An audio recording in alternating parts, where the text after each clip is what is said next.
Hello, আসসালামু আলাইকুম everyone. Doctor Jannatul Ferdous, doctor Jannatul Ferdous ডেন্টালের page থেকে আপনাদের সাথে আরো একজন আমাদের সম্মানিত রোগীকে নিয়ে চলে আসলাম।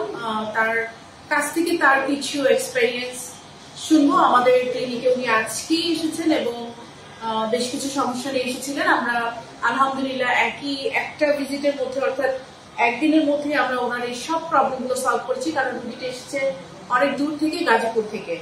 মোহাম্মদ লিওন, আপনাকে স্বাগতম আমাদের আজকের ভিডিওতে। কেমন আছেন? এই তো আলহামদুলিল্লাহ ভালো। এখন আপনার দাঁতগুলো চকচক করছে, একটু আগে কি এরকম ছিল?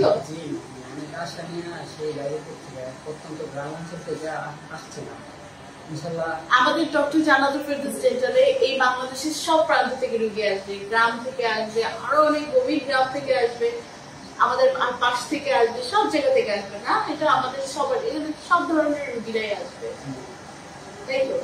যে আশা নিয়ে আসছিলাম আলহামদুলিল্লাহ সবকিছু পূরণ হয়েছে। আর এখন ব্যবস্থা আন্তরিকতা খুবই ভালো। কেমন লাগছে এই যে গাজীপুর থেকে এসে এখানে? মনে হচ্ছে যে আপনারা বুঝতে পারছেন যে লিওন কিন্তু খুব আশা নিয়ে এসেছিলেন এবং উনি বলছেন যে উনি বেশ খুশি হয়ে যাবেন। আচ্ছা বলি, লিওনের যে প্রবলেমটা ছিল সেটা হচ্ছে ওর সামনের দাঁতে ক্যাভিটি ছিল, সেজন্য বোধহয় আমাকে খুঁজে বের করেছিল। কারণ সামনের দাঁত কিন্তু অনেক সেন্সিটিভ না? আপনার দাঁতে যে ফিলিং করেছে এটা বোঝা যাচ্ছে। 9 মিনিটে করেছি মাত্র, কালারাজ করে খুব অল্প সময়। ও কিন্তু ভয় পাচ্ছিল যে ম্যাডাম আপনি কি অনেক কেটে ফেলবেন কিনা। হ্যাঁ, কাটছিলাম, খুব সুন্দর হয়েছে। ও বলছিল ম্যাডাম অনেক কেটে ফেলবেন কিনা। সামনের দাঁত যেহেতু সেজন্য আমাকে বাছাই করেছে। আমি বুঝতে পেরেছি সামনের দাঁত মানুষের অনেক সেন্সিটিভ। সামনের 4টা দাঁতে ক্যাভিটি ছিল। হ্যাঁ, কঠিন ফিলিং, সেগুলো আমি নিজে ওকে ফিলিং গুলো করে দিয়েছি এবং স্কেলিং পলিশিংও করেছে। সো সর্বোপরি মোহাম্মদ লিওন, আপনার অভিজ্ঞতা কেমন হলো এখানে এসে? ক্লিনিকটা কেমন লাগলো? পরিবেশটা খুব ভালো। আর এখানে যে আশা নিয়ে আসছিলাম পুরোপুরি পূরণ হয়েছে। সবার আন্তরিকতা সবকিছু একবারে মনের মতো। মনে হচ্ছে যে গাজীপুর থেকে যে ঢাকায় আসছেন, এটা কি যথার্থ ছিল?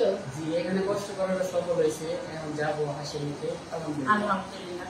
তো লিওন কিন্তু খুব হাসি মুখ নিয়ে চলে যাচ্ছে। হ্যাঁ, তো লিওন আবারও আমাদের সাথে কানেক্টেড থাকবে, কারণ ও এখন, আপনারা জানেন যে ডক্টর জান্নাতুল ফেরদৌস ডেন্টালে যারা একবার ট্রিটমেন্ট করে তারা কিন্তু আমাদের একটা পরিবার। হ্যাঁ, আপনি এখন আমাদের পরিবার একজন। সো আপনি আবারও আসবেন। আমাদের ঢাকায় আসলে আমাদের এখানে আমন্ত্রণ, আপনি এসে ঘুরে যাবেন। তো এই যে ফেসবুকে দেখে এসেছিলেন, ফেসবুকে কেমন লেগেছিল আর সামনাসামনি কেমন লাগছে? ফেসবুকে এত সুন্দরভাবে আলোচনা করেন দেখে অনেক ভালো লাগছে। আর সামনাসামনি তো একবারে মনের মতো চিকিৎসা হয়েছে। যে আশা নিয়ে আসছিলাম এই আশা নিয়ে আসে দিতে নিজের আগে যেতে পারবো। আলহামদুলিল্লাহ। সে কিন্তু বারবারই বলছে যে সে হাসি মুখে যেতে পারবে। তো এইটা আসলে খুব ইম্পর্টেন্ট একটা ব্যাপার। তো আমার কাছে মনে হয় যে হাসি চেয়ে বড় কিছু আর নেই। হ্যাঁ, তো লিওনকে আমরা খুশি করতে পেরেছি। আমরা ওকে চেষ্টা করেছি, আমি ওকে অনেক হাই কোয়ালিটি ফিলিং করেছি, বাট রিজনেবল প্রাইসে করেছি। আমার সমস্যা বলছিলাম এটা কিন্তু আপনি যে কোনো জায়গায় করে কিন্তু এরকমই খরচ করতো, তাই তো? সো রিজনেবল প্রাইসে he is very happy right now. আপনাদের যাদের দাঁতের সমস্যা আছে তারাও ডিসিশন এখন আপনাদের হাতে। সো লিওন, শেষ কি বলার আছে? এখানে আমি যে আশা নিয়ে আসছিলাম আলহামদুলিল্লাহ সেই আশা পূরণ হয়েছে। আন্তরিকতা চিকিৎসা সবকিছু ভালো হয়েছে। অনেক অনেক ধন্যবাদ আমাদের ক্লিনিক আসার জন্য, আমাদের উপর আস্থা রাখার জন্য এবং আমাদেরকে রেফার করার জন্য। অনেক অনেক ধন্যবাদ। ধন্যবাদ আপনাদের সবাইকে। আল্লাহ হাফেজ।